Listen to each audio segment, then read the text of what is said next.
आज class 11 NCERT में मैं भूगोल ज्योग्राफी जिसे कहते हैं उसे पढ़ाने जा रहा हूँ। भौतिक भूगोल पृथ्वी की उत्पली, खनिज, उच्चतम चट्टानें और चट्टानें चक्र भूगोल में आते हैं। भौतिक भूगोल में भारतीय भूगोल में भौतिक विज्ञान, बेलंग घाटी, ब्रिटेन, ये पर्वत दर्रा, पर्वत श्रृंखला, तटीय भाग, भूवैज्ञानिक आयु, जनगणना, कृषि, फसल, किस्में, सिंचाई और भूमि संसाधन, उद्योग, खनिज और ऊर्जा, बिजली संयंत्र का लेसन होता है। विश्व भूगोल में भौतिक विज्ञान, विश्व पर्वत, घास का मैदान, राजनीति भूगोल, नदियाँ, झीलें, बंदरगाह और स्वेज नहर, कृषि, उच्चतम उत्पादक होता है। जहाँ नहर होगी वहाँ उच्चतम उत्पादक होगा, मतलब पानी का पर्याप्त साधन होगा तो खेती की सिंचाई होगी, और सिंचाई अच्छी होगी तो फसल अच्छे होंगे। जलवायु विज्ञान में भारतीय मानसून, भारत के मानसून होते हैं जो बरसात के समय का, और अल्नीनो, लानिनो, हिंद कोरिमालिस, हिंद महासागर और द्विविधीय अक्षांश, देशांतर, झुकाव और कोरिमेलिस, ये सब बल इसमें आते हैं।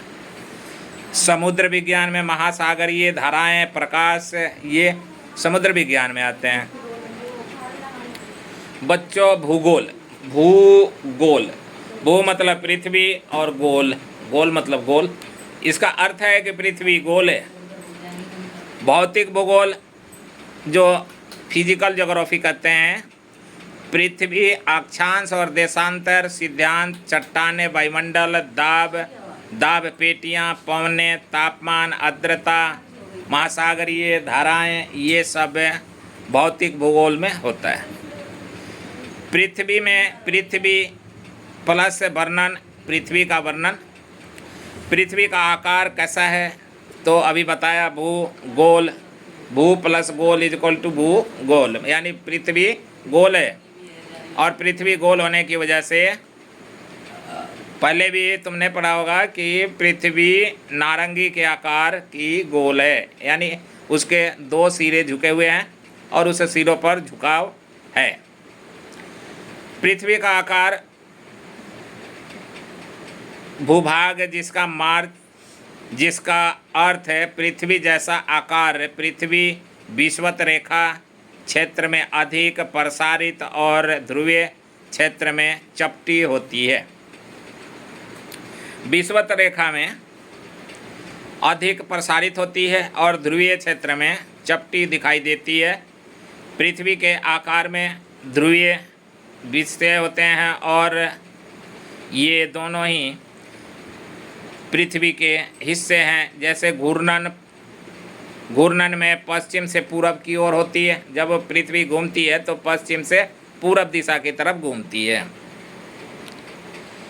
पृथ्वी 2 तरह की गतियाँ करती है, 2 तरह की। कौन कौन से? एक अपने अक्ष पर घूमना, तो उसको परिभ्रमण कहते हैं, परिभ्रमण घूर्णन कहते हैं। और सूर्य के चारों तरफ घूमना परिक्रमण कहते हैं, यानी सूर्य की परिक्रमा हम अपने देवी देवता के मंदिरों में जाते हैं तो परिक्रमा करते हैं, गोल गोल घूमते हैं। वैसे ही पृथ्वी सूर्य के चारों तरफ गोल गोल जो घूमती है, जब सूर्य के चारों तरफ घूमती है तो उस घूमने की प्रक्रिया को परिक्रमण कहते हैं। और जब अपने अक्ष पर सिर्फ घूमती है तो परिगमन कहते हैं, परिभ्रमण, अर्थात उसको घूर्णन भी कहते हैं। जब पृथ्वी धुरी के चारों तरफ घूमती है तो वह वास्तव में ग्लोब में एक सूर्य के चारों तरफ घूमती है। तुमने ग्लोब देखा होगा, ग्लोब को जब हम घुमाएंगे तो ग्लोब अपने अक्ष पर पृथ्वी की तरह घूमता है। वो पृथ्वी का एक छोटा नमूना ग्लोब है पृथ्वी के आकार का ग्लोब है और ग्लोब अपने अक्ष पर घूमते रहता है, इसी प्रकार से हमारी पृथ्वी भी अपने अक्ष पर घूमती है। जब सूर्य के चारों तरफ घूमती है तो इसको परिभ्रमण कहते हैं, परिक्रमण, और जब अपने धुरी पर घूमती है तो परिभ्रमण। तो इस तरह से परिभ्रमण जब कहते हैं तो इसका घुमाव प्रक्रिया जो है परिभ्रमण या घूर्णन कहा जाता है। जब सूर्य के चारों तरफ पृथ्वी घूमती है तो उसे परिक्रमण कहते हैं, और परिक्रमण ये सूर्य के चारों तरफ घूम करके पूरा करती है। भौतिक भूगोल। भौतिक भूगोल में पृथ्वी, अक्षांश और देशांतर सिद्धांत, चट्टानें, वायुमंडल, दाब और दाब पेटियाँ, पवनें, तापमान, आर्द्रता, महासागरीय धाराएं आती है। तो इसमें पृथ्वी का आकार ब्रह्मांड जिसका अर्ध पृथ्वी जैसा, अर्ध पृथ्वी मतलब हम ग्लोब को एक साइड से देखेंगे तो आधी पृथ्वी दिखाई देगी, आधा ग्लोब दिखाई देगा।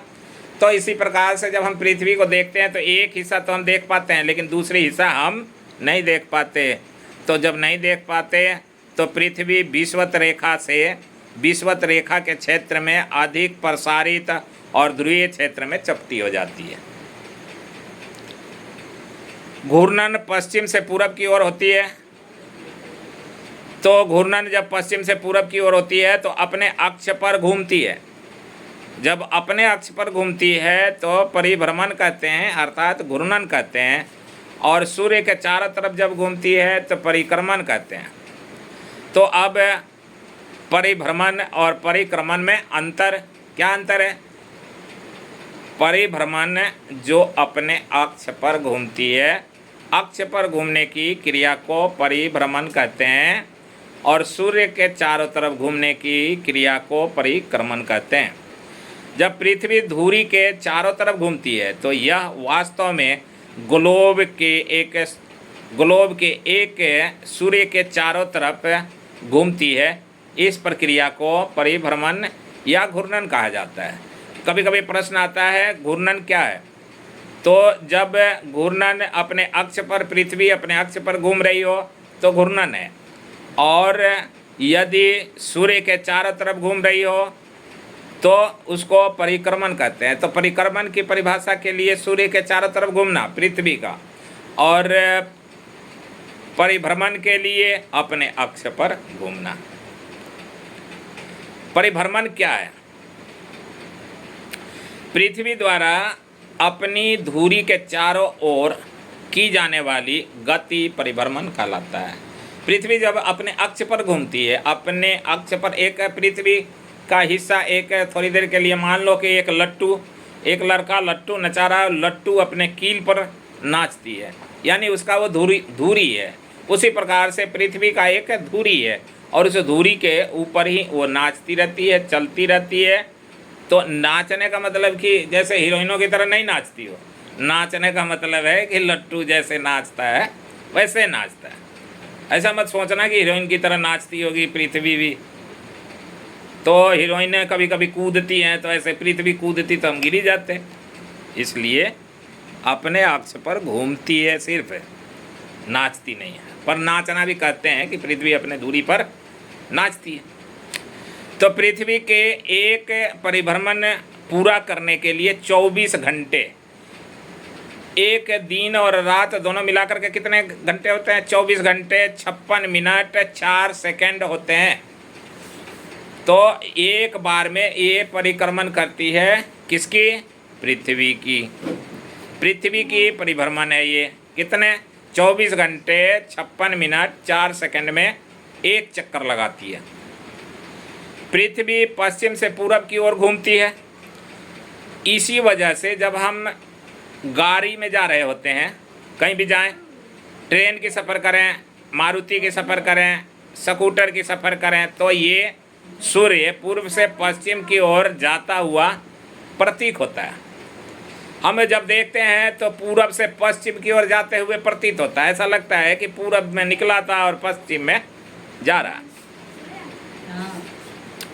पहले पृथ्वी का पूर्वी हिस्सा सूर्य के सामने जाता है। जैसे पृथ्वी जैसे ग्लोब है, ग्लोब के सामने एक शीशा रख दो, ऐसा मान करके कि ये सूरज है, और पृथ्वी को घुमाओ, यानी ग्लोब को घुमाओ। जब हम धीरे धीरे ग्लोब को घुमाएंगे तो एक हिस्सा जो शीशा के तरफ होगा वो समझ जाओ कि दिन है, और जो हिस्सा शीशा के अपोजिट साइड में होगा, उल्टा विपरीत साइड में, तो वो वहाँ रात है।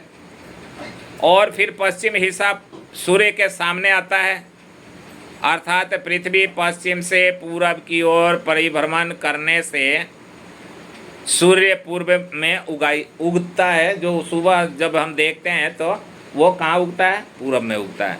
तो इसी के कारण ऐसा होता है कि पूर्व की ओर परिभ्रमण करने से सूर्य पूरब में उगता है और पश्चिम में अस्त होता है।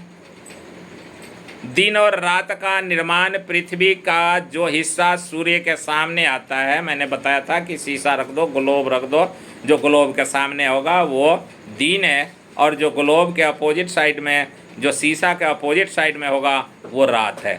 तो इस प्रक्रिया को समझते हुए तुम आसानी से समझ सकते हो कि पृथ्वी का जो हिस्सा सूर्य के सामने आता है वहाँ दिन, और जो हिस्सा सामने नहीं आता वहाँ रात होता है।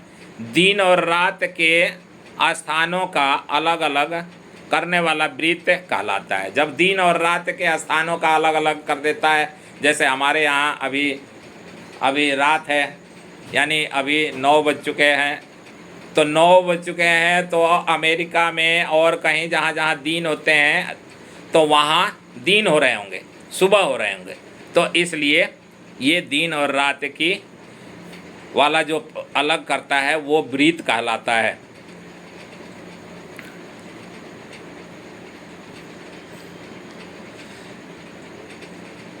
इस तरह से ये दिन और रात की प्रक्रिया पूरी होती है, और बाकी हिस्सा अगले वीडियो में मिल